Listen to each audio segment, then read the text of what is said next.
We needed a new writing curriculum because we had not purchased a curriculum or focused on writing as a curricular area in many years. We've carefully looked at our student test data, and we learned that the reading and math data was actually really high, whereas writing, the scores were lower. We are so thankful to ISF for providing the professional development opportunities.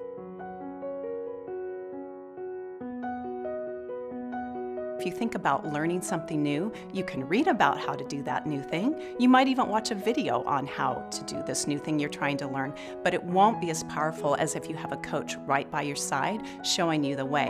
We knew it wasn't just enough to send people to a conference. We knew it wasn't just enough to buy a resource and have people read it or to buy any book and read it. That we had to really embed that professional development in what's happening in the classroom.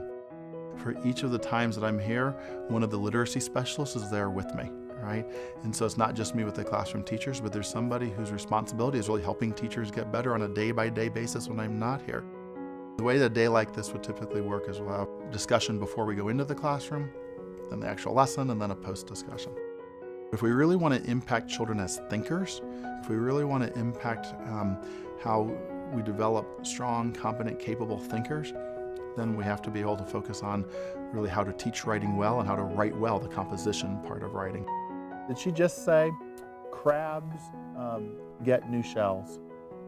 No, that wouldn't be enough, would it? So in any writing conference, when I'm sitting down next to a child, the whole power of a writing conference is that it's very individualized. What I'm going to teach one child is going to be very different than what I teach the next child. Ooh, I just heard your voice. Yeah, did you hear it? Your voice went, I could hear you take a breath. Right? When you take a breath like that, that's where a period would go. So I really want students coming away thinking, oh yeah, here's what I do well, and here's what I'm going to work on next. And one of the things that people also do is that they write an ending. They have a little conclusion, it's called, right? Where they, instead of just stopping all of a sudden, they try to show, they try to tell a little bit, kind of to wrap things up. It's one say people think about sometimes it's kind of like saying goodbye to your reader. No, so you could say that. You could say origami is not as hard as you might think. Even you could do origami.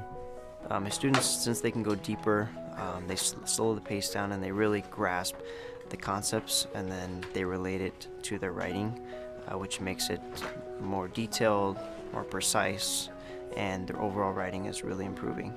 He taught us about our illustrations, that we should make it bigger, that they could fill up a whole page. I learned about in conclusion so that you just don't leave off with a fact, so that you can have a good ending to wrap things up. And we know that regardless of the curriculum, regardless of anything else, the single biggest thing that will impact students is the quality of the classroom teacher. It's clear that Issaquah is a district that really values professional development beyond just handing teachers resources and materials. Teachers are writing and saying, thank you, and thank you to ISF for this wonderful opportunity. I now know what it looks like. I now know how to teach this curriculum. We hope to secure the funding necessary in order to continue this high level of practice in the years to come. My students' writing is off the charts. Thank you. Thank you, donors. Thank you for helping with my writing. Thank you, donors. Thank you.